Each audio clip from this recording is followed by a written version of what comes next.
shortest bottom in Portland. Thank you. I should add that to my LinkedIn. I had one up you on Bible Man. Did you guys ever watch Veggie Tales? Hell yeah! Yeah, we love a Christian vegetable. Thank you guys for being here. I love this show. This is our third time doing it, and it fully reinforces that brown people are funnier. And we can be out in the sun longer. Which is the two qualities you need to be a good comedian. Well, industry secret. I also love this show because I can dress like a horny Mr. Rogers and get paid. I was recently in Missoula for a wedding, which is, if you can believe it, a whiter place than this. And it was so strange because I'm so used to Portland, where people don't make eye contact and are get emotionally dysregulated when seeing a person of color.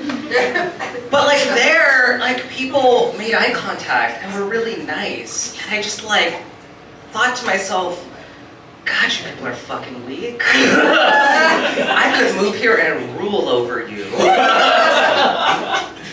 But I would. I couldn't do it. I couldn't do it. Montana's a red state, and those girls got guns. And I've been a vegetarian for 20 years, and I can't do that. But at this wedding, everyone was really nice, but there was a lot of people that I was oh, and it was a gay wedding, but I was I think some of you are pretty conservative. That's scary to be around and a huge bummer. But I was thinking about, we have military occupations happening in the United States now, our own military. And where are the don't tread on me folks? Because the girls are out here treading. The girls are treading. And I'm struggling with where's the cognitive dissonance here? Because I'm is it don't tread on me. Don't. Don't. I've never treaded before. But I'll tread if you will, it's the weekend. We can tread on the weekends, right? But I'm not gonna do a political set because I'm kind of stupid and I have really nothing to contribute there. I was at a show recently. It was this DJ called Horse Girl. Amazing. I love techno. Techno for me reaches this very primal part of my brain that just wants to listen to a microwave. Yeah.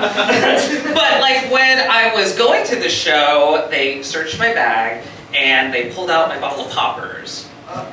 And that was awful because I also had 2 Labubus attached to my bag. That's far more concerning as a 36-year-old man. I should be on a watch list. And they pull my poppers out and they tell me you can't bring these in. And I was wow, gay erasure is really real. I didn't believe it before, but now I do. That radicalized me. And nothing radicalizes a person more than a mildly inconvenienced gay man. But, so they pulled my poppers out and I was oh my God, this is gonna be a super sucky night. This is gonna be the worst ever because, and if you don't know what poppers are, they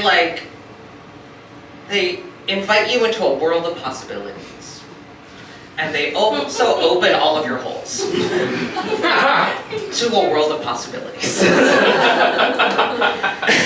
so I was at this set, it was great, it was fine, but I could not find the beat, right? Because 80% of dancing is having open holes. Because you need that cross breeze to go through. You need to be very aerodynamic. But in the corner of my eye, I see this white girl? Woman? I don't know. She could have been 20 or 55. I don't really know how white people age. I just know it's not good. Y'all guys moisturize more. But I see her And there's a little bottle of poppers going up to her nose, and almost like psychically, she just like reaches over and puts them under my nose. And I was like, oh my God, in that moment I was like, the children are our future. Yeah. Or shout out to white elders. I don't know. I don't know. I don't know.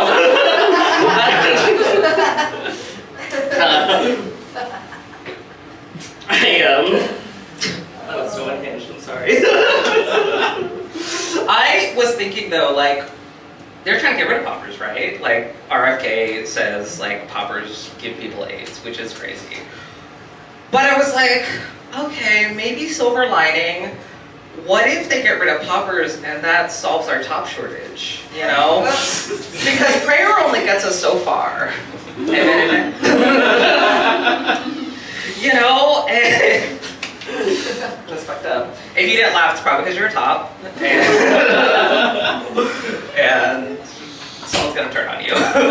See something, say something, you know? And you know, I could be a top. I could. No one asked me.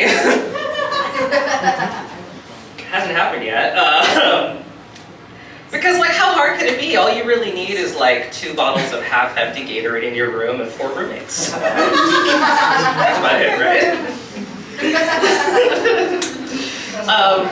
Yeah, no one asked me to top, but people have asked me to do a lot of race play. Yeah, which is crazy, you know, because I'm not here to race play. I'm here to race win.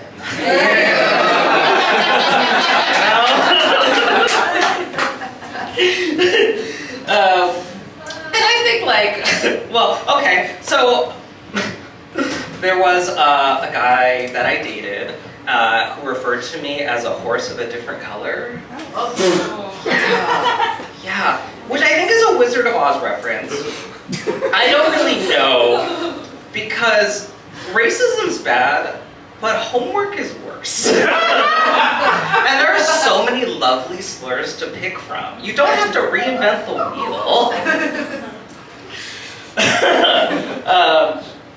But you know, like, I think everything happens for a reason, right? Like, I had to date that guy for 6 months, so that I like knew like what it is to have like a good relationship or like a good, you know, situation.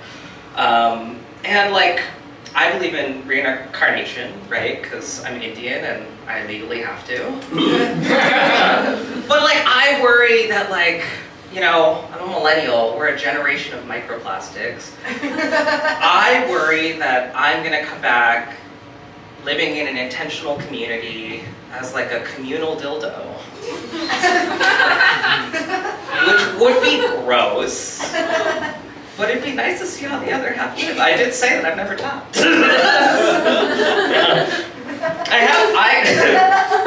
But I've dated a communal top before. You know, he was a top shared by the community. And it was great, you know? I like thought he had a really easy time because it's like he had the pick of the litter and he had like a 3rd grade reading level. So honestly jealous. But again, I had to experience all that to like have what I have now. I have a nice guy. Like, I found a really nice guy. Anyone else here good at lying too? My nice guy, like, he's like sweet. Like, he will like be sitting in the window eating cereal, watching birds, or like be on YouTube watching like rugs getting cleaned. As I'm like saying this all right now, I think he's on the spectrum, and especially based on all these other sets. It's starting to really make sense. This one time he said at 4 in the morning to both of our cats to stop throwing hands, which I love because he's like a white dude from Beaverton. I don't know where he learned that from. From me. He learned that from me. I made him worse. You guys know the Nextdoor app? Yeah. Love the Nextdoor app. It's like a farmer's market and Project 2025 all in one place.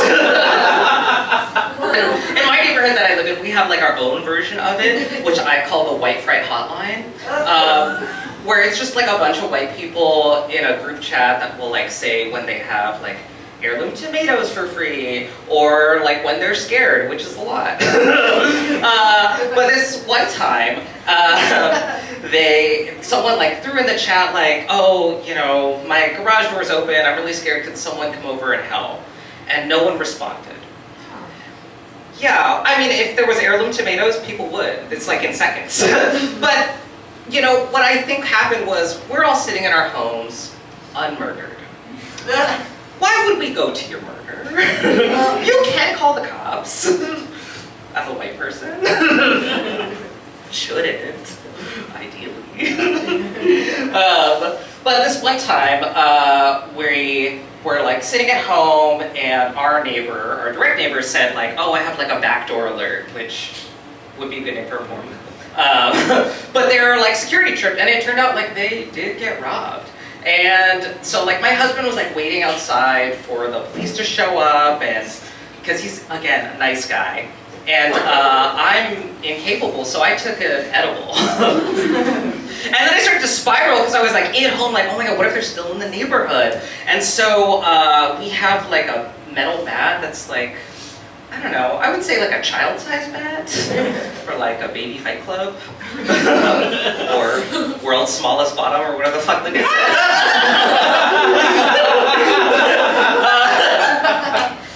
And because I was really high, I proceeded to hide it throughout our house because I was like, okay, well, what if they come into our home? I will have the sneak attack on them. And so ultimately it ended up in our bathroom because I was like, you know, there was no deterrent to theft like harsh lighting. You know? And we didn't have dimmers at the time because we're bad gays. But my husband like came in and was like, hey, where's that bat? Like, I just want to hold it till, you know, the cops show up. And I was like, oh, it's in the bathroom. And he's like, what? And then I had to walk him through why I did what I did. And that was embarrassing. But it did kind of like launch our like sort of talking as a family about like protection and like what do we do in our household. And so we talked about getting a taser, because again, can't get a gun because I'm a vegetarian. And so I was like tasked with doing that, which I started to do, but I think I might have undiagnosed ADHD. And I then started to look up sex furniture.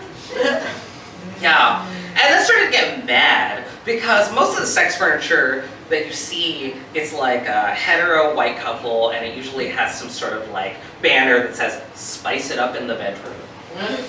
Yeah, spice it up, which is gross. Because white people worked really hard to get spice.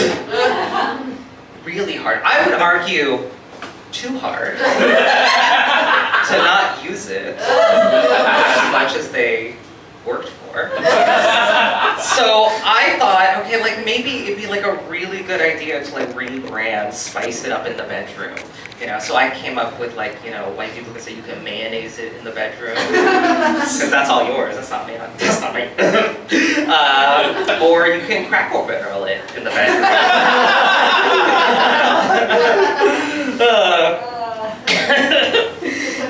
I think still don't have a taser. We never got it. We're screwed. And I'll leave you with this. So I do love Portland. I think it's a really interesting place to be a person of color. Literally why we have this show. But I was sitting at a restaurant once. It was called Shalom, y'all. Great restaurant. Do recommend. Maybe don't recommend after this story though. And there was like an immediate vibe shift the minute I got there. And I was with some friends, and there was like servers abandoning their tables just to come say hi to me. We had a bar manager come over and introduce himself just to me. And then we proceeded to get appetizer after appetizer completely free. Didn't have to pay for anything. And my friends were like, what's going on? What's happening? Who do they think that you are? And then we Google it, And it turns out that Aziz Ansari was in town. Yeah. And racism's bad. We could probably all agree on that. But what if it comes with free appetizers? And you know, cut out the theme of like everything happens for a reason. You know, at the time, I was just an Indian guy. Still am. And maybe one day now, Aziz Ansari is going to be mistaken for me and all my sexual misconduct. All right.